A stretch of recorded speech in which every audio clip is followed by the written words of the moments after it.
మనమందరం దేవుణ్ణి పూజిస్తాం, మంత్రాలు జపిస్తాం. కానీ ఒక్కసారి ఆలోచించారా? ఆ మంత్రాలు మనకు ఎలా వచ్చాయి? వేదాలలోని ఆ దివ్య జ్ఞానం దైవం మనకు నేరుగా చెప్పలేదు. ఆ జ్ఞానాన్ని ముందుగా దర్శించిన వారు ఋషులు.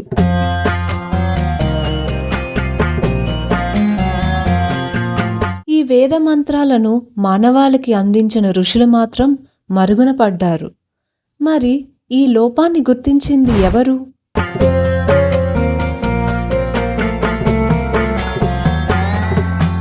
ఒక సాధారణ గురువు శిష్యులకు బోధిస్తారు. ఒక ఆచార్యుడు మతపరమైన నియమాలను బోధిస్తాడు. కానీ జగద్గురు కాలానుగుణంగా మరుగున పడిన ధర్మాన్ని మళ్ళీ స్థాపిస్తాడు.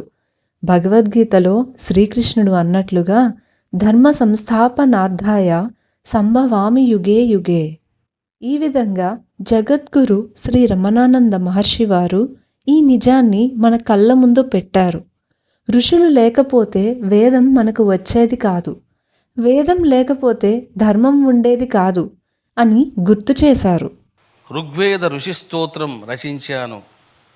ఎవరైనా చతుర్వేద సంహితను అధ్యయనం చేసే ముందర ఏం చేయాలి? వాడు ముందు ఋగ్వేద ఋషి స్తోత్రాన్ని వాడు పఠించాలి. చూశారా? మనం ప్రోగ్రాం స్టార్ట్ చేసేటప్పుడు ఏం చేస్తాం?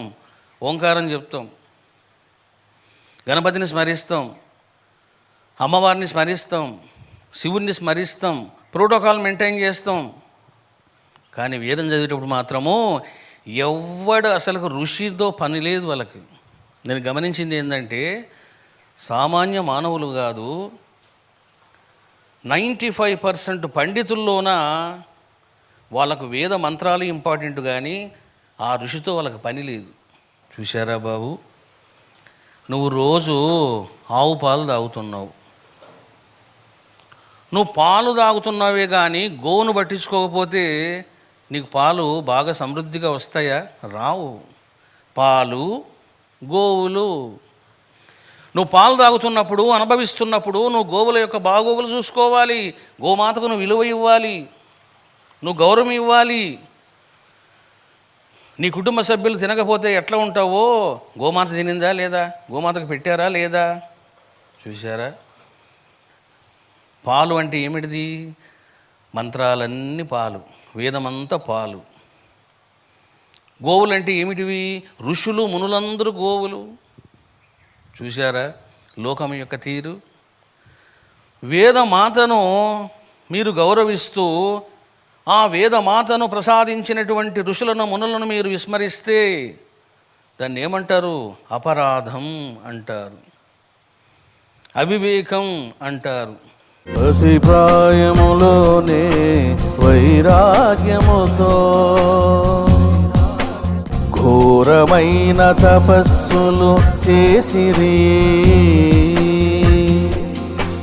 ఎండనక వాననక ధ్యానము చేసిరి, మంత్రాలను దర్శించి మంత్రద్రష్టలైరి. అందుకే రమణేశ్వరంలో వేద ఋషుల పేర్లతో శివలింగాలను ప్రతిష్ఠించారు. ఓం సర్వ ఋషిభ్యో నమః, ఓం సర్వమునిభ్యో నమః.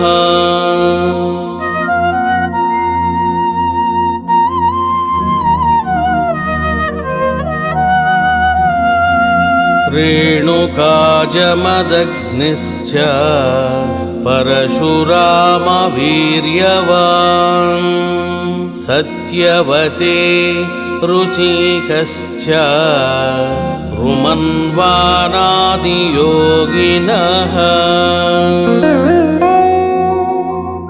ఇది కేవలం ప్రతిష్ఠ కాదు, మన మూలాలను గుర్తు చేసే సనాతన ధర్మ పరిరక్షణ యజ్ఞం. శ్రీ రమణానంద మహర్షి గారు కేవలం దైవభక్తిని మాత్రమే బోధించలేదు, వేద ఋషుల తత్వాన్ని తిరిగి వెలుగులోకి తెచ్చారు. మంత్రం దైవం మాత్రమే కాదు, ఆ మంత్రానికి ద్రష్ట అయిన ఋషి కూడా ఆరాధనలో భాగమని మహర్షివారు ప్రపంచానికి చూపించారు. రమణేశ్వరంలో వేద ఋషుల లింగాలను ప్రతిష్ఠించి మరుగున పడిన వేద మూలాన్ని తిరిగి స్థాపించారు. మరుపులో ఉన్న ఋషుల గౌరవాన్ని మళ్లీ నిలబెట్టి ధర్మాన్ని పునఃస్థాపించినందుకు జగద్గురు శ్రీ రమణానంద మహర్షిగా పిలువబడ్డారు. అందుకేనా వేద పండితులు శ్రీ మసన చిన్నప్ప గారు జగద్గురువని శ్రీ రమణానంద మహర్షి వారికి బిరుదునిచ్చి సత్కరించారు. తరతరాలకు వేదమూలం సజీవంగా అందేలా ప్రతిష్ఠ చేసి ఆధ్యాత్మిక వారసత్వాన్ని కాపాడినందుకు రమణానంద మహర్షి వారు జగద్గురువయ్యారు. జగద్గురు శ్రీ రమణానంద మహర్షి